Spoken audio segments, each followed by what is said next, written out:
మనం ఇక్కడ ఎందుకు సమావేశమైనామంటే మన కాంగ్రెస్ పార్టీ ప్రభుత్వం మనకు రాహుల్ గాంధీ గారి సమక్షంలో ఏదైతే మాట ఇచ్చిందో 2 లక్షల రుణాన్ని మాఫీ చేస్తామని చెప్పడం జరిగిందో, రేవంత్ రెడ్డి గారు ముఖ్యమంత్రి అయిన తర్వాత మరి 15వ ఆగస్టు లోపల నేను తప్పకుండా రుణమాఫీ చేస్తానని ఏదైతే అన్నాడో ఆ మాట మీద నిలబడి ఇప్పుడు ఈరోజు అంటే 18వ తారీఖు నాడు 4 గంటలకు ప్రారంభం చేయడం జరుగుతుంది. ఇవాళ సాయంత్రం ప్రతి మండలం లోపల రైతు భవన్ దగ్గర లైవ్ ప్రోగ్రాం ఉంటుంది.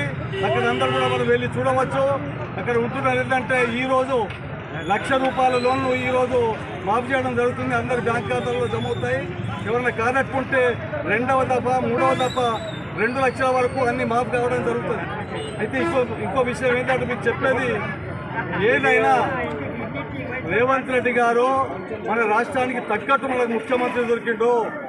కాంగ్రెస్ పార్టీ ఏదో ప్రజల్ని మభ్యపెట్టి ప్రజల్ని మోసపూరితంగా దేవుళ్ళ పేరు చెప్పి మరి శ్రీరాముడి పేరు చెప్పో శ్రీకృష్ణుడి పేరు చెప్పో మోసం చేయడం జరగలేదు. ఇక్కడ ఏవైతే చెప్పిండో అది 100% కొంచెం వెనకాల ముందట అన్నీ అవుతాయి, కానీ తప్పించుకునేటువంటి ప్రసక్తి లేదు.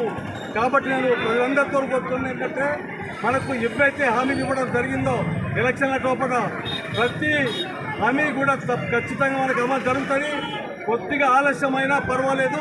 మనం 10 సంవత్సరాల ఓపిక తిన్నాం, కానీ మనం తప్పకుండా ఓపికతోని మంచిగా అర్థం చేసుకోవాల్సిందిగా తెలంగాణ ప్రజలందరితో మనం చేస్తూ సెలవు తీసుకుంటున్నాను. జై హింద్, జై భారత్, జై కాంగ్రెస్.